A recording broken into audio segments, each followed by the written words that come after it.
বর্তমান সময়ে যেখানে সবাই নিজের ব্যস্ত জীবনে নিমগ্ন, সেখানে এক মানুষ দিনের বড় একটা সময় ব্যয় করে শহীদ বুদ্ধিজীবী কবরস্থানের পরিচর্যার কাজে। নিঃস্বার্থ এই মানুষটির নাম মতিউর রহমান, যিনি গত 10 বছর ধরে স্বেচ্ছাশ্রমে পরিচ্ছন্নতার কাজ করে যাচ্ছেন। মতিউর রহমান পেশায় একজন মাছ বিক্রেতা। প্রতিদিন ভোরে কাউরান বাজার থেকে মাছ কিনে এনে রাজধানীর বিভিন্ন স্থানে বিক্রি করেন। কিন্তু মাছ বিক্রির পরের সময়টুকু কাটে শহীদ বুদ্ধিজীবী কবরস্থানে। পরিচ্ছন্নতা, গাছপালায় পানি দেওয়া, পশু পাখির জন্য পানি নিশ্চিত করা, এসব কাজই তার আত্মতৃপ্তির একমাত্র উৎস। বর্তমান সময়ে যেখানে মানুষ একটু অবসর সময় পেলেই ব্যস্ত থাকে নিজের আরামায়েশে, সেখানে মতিউর রহমান বছরের পর বছর নিজের শ্রম ও সময় বিলিয়ে দিচ্ছে বিনা স্বার্থে। যদিও তিনি আর্থিকভাবে খুব একটা সচ্ছল নন, তবুও দেশ ও মানবতার কল্যাণে এই কাজ করাকেই নিজের দায়িত্ব মনে করেন। অনেকে মতিউরের এই কাজ দেখে অবাক হয়।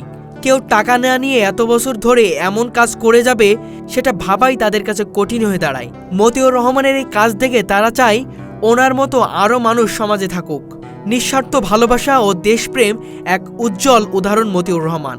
তিনি প্রমাণ করেছেন দেশের জন্য কিছু করতে হলে শুধু অর্থ নয়, চাই একটুখানি ইচ্ছাশক্তি আর ভালোবাসা। এমনই মানুষের হাত ধরে সমাজটা আরও সুন্দর হতে পারে। মতিউর রহমানের মতো আরও অনেকেই যদি এগিয়ে আসেন, তাহলে একদিন আমরা সত্যি একটা ভালো সমাজ পাব। এমন মহৎ কাজের জন্য মতিউর রহমান সত্যিই প্রশংসার দাবিদার। আশা করি তার কাজ আরও অনেক মানুষকে অনুপ্রাণিত করবে। নিজের মতো করে দেশ ও মানুষের জন্য কাজ করে যাওয়ার অদম্য দৃষ্টান্ত স্থাপন করেছেন মতিউর রহমান। তার বিশ্বাস, তার এই ছোট্ট প্রয়াস অনেকের মাঝে দেশপ্রেম ও পশুপ্রেম ছড়িয়ে দিবে। মতিউর রহমান বলেন, আমি কিছুই চাই না, শুধু চাই দেশ ও দেশের মানুষের জন্য কিছু করতে। এখানে এসে কাজ করলে মনে প্রশান্তি পাই, অনেকে দেখে অনুপ্রাণিত হয়, সেটাই আমার কাছে বড় একটি পাওয়া। প্রিয় দর্শক, শহীদ বুদ্ধিজীবী কবরস্থানের গাছপালা পর্যবেক্ষণ, কবরস্থান পরিষ্কার ও পশু পাখির খাবারের নিশ্চিত করে যাচ্ছেন মতিউর রহমান। দর্শক, বর্তমান সময়ে যেখানে 1 সেকেন্ড সময় মানুষ ফ্রিতে ব্যয় করতে নারাজ, সেখানে তিনি তার অর্ধেকের বেশি সময় তিনি ব্যয় করছেন এই শহীদ বুদ্ধিজীবী কবরস্থানে। দর্শক, কথা বলবো সেই মানুষটির সাথে, যিনি কিনা তার মূল্যবান সময় এখানে ব্যয় করছেন একেবারে বিনা পারিশ্রমিকে। দর্শক, কথা বলবো তার সাথে। আসসালামু আলাইকুম, কেমন আছেন? ওয়ালাইকুম আসসালাম, আলহামদুলিল্লাহ ভালো আছি।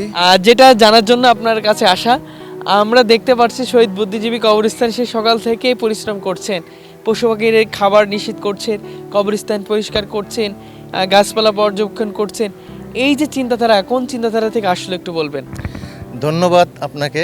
যে আসলে আমরা মানুষ, আর আমরা মানুষ হয়ে যদি মানুষের দ্বারা অন্য কোনো প্রাণী বা তারা যদি একটু স্বস্তি না পায়, একটু শান্তি না পায়, তাহলে তো আমরা মানুষ হিসেবে আমরা কত পরিচয় দিতে আমাদের লজ্জাবোধ করবো। যেহেতু আমরা মানুষ, আমরা সবসময় চিন্তাবোধ করব আমাদের দ্বারা যেন অন্য প্রাণী যারা রয়েছে তারা যেন নিরাপদ থাকে, ভালো থাকে, সেই চিন্তা আমাদের সকলেরই রাখতে হবে। আর আমরা এখন দেখুন, যে চিন্তা নিয়ে আমি কাজটা করে যাচ্ছি, আমার ছোটোবেলা থেকে একটি স্বপ্ন ছিল দেশ এবং দেশের মানুষের জন্য কিছু কাজ করব। কিন্তু আমাদের মতো সাধারণ পরিবারের ছেলে ইচ্ছা করলে কিন্তু দেশের জন্য বেশি একটা ভালো কাজ করতে পারি না, বা বড় বাজেটের কোনো কাজ করতে পারি না। তো আমি আমার জায়গা থেকে চিন্তা ভাবনা করলাম যে আমি আমার জায়গা থেকে দেশ এবং প্রকৃতির জন্য কি করতে পারি। তো এখানে আমি অনেক বছর যাবৎ থাকি। এখানে আমাদের অনেক গুণীজনদের, চিরনির্দেশ সাহিত্য রয়েছেন, সামনে রয়েছেন 2 জন বীরশ্রেষ্ঠ, এখানে রয়েছেন আমার অত্যন্ত শ্রদ্ধেয় মানুষ যারা রাষ্ট্রের সর্বোচ্চ গুরুত্বপূর্ণ সম্মান দিয়ে ওনাদেরকে চিরনির্দেশ সাহিত্য করা হয়েছে। এখানে দূর দূরান্ত থেকে অনেক মানুষ আসেন। যতটুকু পারছি আমি আমার সাধ্য মতে আমি ওনাদের খবর পরিপাটি রাখা চেষ্টা করে যাচ্ছি, যাতে এখানে নতুন প্রজন্ম আসলে বুঝতে পারে যে আমরা যাদের রক্তের বিনিময়ে আমরা এই দেশ পেয়েছি, আমরা ওনাদেরকে যথাযথ সম্মান দিয়ে রাখতে পেরেছি। এটা আমি আমার চিন্তা থেকে যতটুকু পারছি চেষ্টা করে যাচ্ছি। আর পশু পাখিদের বিষয়টা হলো যে দেখুন, ঢাকা শহর আশপাশে কোথাও কিন্তু পানি নেই। যেখানেও পানি ছিল সেখানে কিন্তু এখন বহুতল বিল্ডিং হয়ে গেছে। এখন ইচ্ছা করলে একটা পশু পাখি কিন্তু পানি খাইতে পারছে না। তো আমরা যেই পানিটা ব্যবহার করি সেই পানিটা কিন্তু মিনহলের মাধ্যমে মিনহলে পাইপে চলে যায়, কিন্তু একটা পাখি কিন্তু, একটা কুকুর, একটা কাক, একটা যাই কোনো একটা প্রাণী কিন্তু পানিটা পাচ্ছে না। তো তো চিন্তা করে দেখলাম এখানে যখন আমি কাজগুলো দেখি, গাছগুলোতে পানি দিই, তখন পাখিগুলো ছটফট করে। তখন থেকে চিন্তা করে দেখলাম যে আসলে আমরা যখন পানি পিপাসা লাগে তখন ইচ্ছা করে গিয়ে আমরা একটা দোকান থেকে একটা ঠান্ডা পানির বোতল কিনে খেতে পারি, একটা কুক খেতে পারি, কিন্তু ওরা তো পাচ্ছে না। তখন আমি এই গাছে গাছে ডিব্বা বেঁধে দিয়েছি, এখানে উড়ন্ত পাখিগুলো এসে পানি খায়। আর নিচু ছোটো ছোটো পাউচ করে দিয়েছি, এখানে নিচু জাতের প্রাণী যারা আছে ওরা পানি খায় এবং উড়ন্ত পাখিগুলো গোসল করে। তো এই কাজটা যখন করি, এই কাজটাতে আমার খুব একটা আত্মতৃপ্তি পাই। এই পাখিগুলো যখন এই কড়া রৌদ্রের মাঝে আমার জন্য অপেক্ষা করে, আমি আমার কাজ শেষে আমার একটা চিন্তা থাকে যে ওরা তো আমার জন্য অপেক্ষা করছে, তখন আমি কিন্তু ছুটে আসি। আমি এখানে এসে ডিব্বাগুলো নিয়মিত পরিষ্কার করে দিচ্ছি, পাখির ডিব্বা পানি চেঞ্জ করে দিচ্ছি। পানি যখন গরমটা বেশি হয় তখন ওই পানিগুলো আবার পরিবর্তন করে ঠান্ডা পানি দিচ্ছি, তখন এই পাখিগুলো আরামদায়ক, পাখিগুলো খাচ্ছে। আচ্ছা, একটা বিষয় জানতে চাচ্ছি, আপনার জীবন জীবিকার তাগিদে কিছু করতে হচ্ছে কিনা? দেখুন, পৃথিবীতে বেঁচে থাকলে তো কিছু করতেই হবে। আমি পেশায় একজন মাছ বিক্রেতা, আমার মাছ বিক্রি করেই আমি এখানে আসি। আইসা এখানে জীবন জীবিকাটা আমার মাছ বিক্রির উপরে নির্ভরশীল। তো বাকি সময়টা এখানে ব্যয় হ্যাঁ হ্যাঁ বাকি পরিবার থেকে কিছু বলে না যে এখানে কেন সময় দিচ্ছ? কারণ দেখুন, বিষয়টা হলো সবাই কিন্তু একটু ভালো বুঝে, যেহেতু আমার ছেলে মেয়েদেরকে একটু ভালোবাসার একটু কমতি হয়েছে, কিন্তু অনেক সময় আমার ছেলে মেয়েদেরকে নিয়ে আসি, ওরাও গাছে এই ডিব্বাগুলোতে পানি দেয়, গাছের গোড়ায় পানি দেয়, একটা আমার সাথে গাছের চারা রোপণ করে, ওদেরকে উদ্বুদ্ধ করছি। তো ওরা আমি ওদেরকে সময় দিচ্ছি, আবার অনেক সময় ওদেরকে নিয়ে আমি কাজটা করছি অনেকটা সময়, আবার কিছুটা তো ওদের ভালোবাসাটা কমতিই হয়। বর্তমান সময়ে আমরা যেখানে দেখি 1 সেকেন্ড সময় মানুষ অকারণে বা এক কথায় পারিশ্রমিক ছাড়া কিন্তু কেউ এগিয়ে আসে না, সেক্ষেত্রে আপনি আপনার অর্ধেকের বেশি সময় এখানে ব্যয় করছেন, এই বিষয়টা আসলে কিভাবে সম্ভব করলেন? আসলে বিষয় দেখুন যে আমরা সবাই শুধু টাকার পিছনে দৌড়ছি। আমি জানি টাকা ছাড়া এই পৃথিবীতে বর্তমানে যে প্রেক্ষাপট, সেখানে কিন্তু মানুষ একটু কষ্টই থাকে, বা এটাই স্বাভাবিক, এটা চিরসত্য। কারণ যাদের টাকা নাই তারা কষ্ট করতে পারে, আমিও অনেক সময় একটু আমার কষ্ট হয়। তারপরও আমরা যদি সবাই টাকার পিছনে ছুটে বেড়াই, তাহলে তো আমাদের এই কারো না কারো আসতে হবে, কারো না কারো চিন্তা জাগ্রত করতে হবে যে বিবেক, আমরা সকলেই টাকার পিছনে যদি ব্যয় করে তা তো হবে না। আমাদের মনসত্ব জাগ্রত করতে হবে, আশপাশের কথা ভাবতে হবে, পরিবেশের কথা ভাবতে হবে। আমরা যে সবাই শুধু টাকার পিছনে দৌড়ে বেড়াই তাহলে তো হবে না, কারণ আমরা টাকা লাগবে জানি, তারপরও আমরা আমাদের কিছুটা হলেও জীবনে ত্যাগ করতে হবে। জীবনে যদি ভালো কিছু করতে চান তাহলে যে পরিপূর্ণভাবে সুখী হবে তা কিন্তু নয়। তো আপনি দেখুন, আমি এখানে যখন কাজগুলো করি অনেক সময় কিন্তু আমারও কষ্ট হয়, তারপরও পাখিগুলো যখন আইসা পানিগুলা খায় সব কষ্ট দূর হয়ে যায়, এবং কি পাখিটা আমি হয়ে যাই। আর মনে করেন ওই পাখিটা আমি হয়ে যাই, আমি উপলব্ধি করতে পারি আমি মরুভূমিতে আছে, কোথাও এক ফোঁটা পানি নেই, যদি আমার পানির পিপাসা লাগে তখন আমি মনটা কেমন চটপট করে, তখন এক গ্লাস যদি আমি পানি পাইতাম তাহলে তো আমি পানিটা খাইলে আমার খুব শান্তি লাগতো। ওই পাখিটা আমি হয়ে কিন্তু অনুভবটা করতে পারি যে একটা তৃষ্ণার্ত প্রাণীকে যদি একটু পানি খাওয়াতে পারি তাহলে জীবনে এর চেয়ে চাওয়া পাওয়ার আমার আর কিছুই হতে পারে না। দিন শেষে দেশকে ভালোবেসে এবং পশু পাখির প্রতি প্রেম ভালোবাসার হওয়ার কারণে এখানে আসা। হ্যাঁ দেখুন, দেশকে অবশ্যই ভালোবাসতে হবে, দেশের কথা চিন্তা করতে হবে, দেশের জন্য যারা কাজ করছে তাদেরকে উৎসাহিত করতে হবে, অনুপ্রাণিত করতে হবে, সম্মান করতে হবে, শ্রদ্ধা করতে হবে।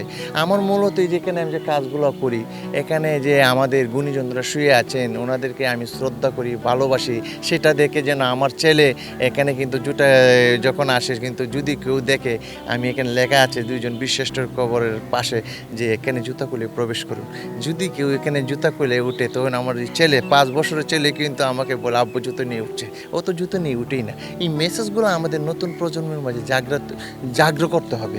এই চিন্তাধারা থেকে এখানে হ্যাঁ, এই চিন্তাধারা নিয়ে আমি কাজগুলো করে যাচ্ছি। মানুষে একটা কথা আছে না যে লজ্জা থাকলে প্রেম হবে না, প্রেমটা হলো এমন একটা জিনিস, সেখানে যদি আপনি লজ্জা অনুভব করেন তাহলে তো আপনার প্রেম হবে না।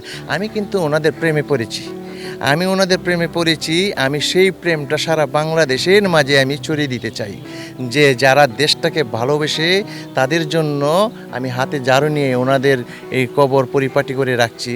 তো সবচেয়ে বড় বিষয় হলো আমার জীবনে আমার কি বলবো, আমার ছেলে মেয়েকে হাগু করলে কখনো শোষায় না, কিন্তু এখানে আমি মনে হয় অনেক কুকুরের পায়খানা কিন্তু আমি হাত দিয়ে পরিষ্কার করছি, তারপরও আমি উপলব্ধি করতে পারি না। ওই যে বললাম না যে চোখের মধ্যে যদি প্রেমের নেশায় থাকে তখন কি যে হয় আসলে কোনো কিছুই চোখে বাজে না। এটা সম্পূর্ণ আসলে মন থেকে, আর ভালোবাসাটা যখন এই ভিতর থেকে আসে তখন কোনো কিছুই এটা মানে বাধা আটকে রাখে না। এক সময় আমাকে বলতো পাগল, একসময় আমাকে বলতো যে পাগল, যে ঝাড়ু নিয়ে অনেক সময় যে বললেন যে ও তো ঝাড়ু দে, তো তখন ঝাড়ু দে, আবার অনেক সময় ময়লাগুলা নিয়ে আমি পরিষ্কার করি। অনেকে মনে করে যে একটু বিভিন্ন দৃষ্টিতে দেখে, আবার যখন দেখেন আমাদের অনেক গুণীজন, আমাদের ভালো মানুষগুলো আমাকে ভালোবেসে আমাকে বুকে জড়িয়ে নেয়, অনেক ওই আলোকিত মানুষ, অনেক গুণী মানুষ আমাকে স্নেহ করেন, ভালোবাসেন, তখন আমার এই ঘাটতিটা আর থাকে না, তখন আমার সব প্রশান্তি হয়ে যায়। প্রশান্তিটা পূর্ণ হয়ে যায় আর কি। সব মিলিয়ে তো ভালো লাগে নাকি? হ্যাঁ, সব মিলিয়ে আমার ভালো লাগে, এবং আপনাদের এবং সকল মানুষে যখন আমাকে ভালোবাসে, তো দেখুন আমি যখন এখানে হাঁটি একটু এই আমাকে মনে হয় যে পশু পাখিও আমাকে কাছে আইসে আমাকে ভালোবাসা সারা দেয়। এক কথাই এটাই বড় প্রাপ্তি। জি, এটাই বড় প্রাপ্তি। দর্শক, কথা বলছিলাম একজন প্রকৃত দেশপ্রেমিকের সাথে, যিনি দীর্ঘ 10 বছর যাবৎ এভাবে তার সময়টা এখানে ব্যয় করে গেছেন, এবং তার একটাই চাওয়া, একটাই পাওয়া, দিন শেষে যাতে মানুষ ভালোবাসে, দেশের জন্য এবং দেশের মানুষের জন্য যেন কিছু করে যেতে পারে, এটাই তার একমাত্র কামনা। দর্শক, কথা বলছিলাম মতিউর রহমানের সাথে, যিনি তার মূল্যবান সময় এই শহীদ বুদ্ধিজীবী কবরস্থানে অতিবাহিত করছে। দর্শক, আবারও দেখা হবে কোনো একটি বিষয় নিয়ে। সেই পর্যন্ত সবাই ভালো থাকবেন, সবাই সুস্থ থাকবেন, সকলের সুস্বাস্থ্য কামনা করে এখানেই বিদায় নিচ্ছি। সবাইকে আল্লাহ হাফেজ, আসসালামু আলাইকুম।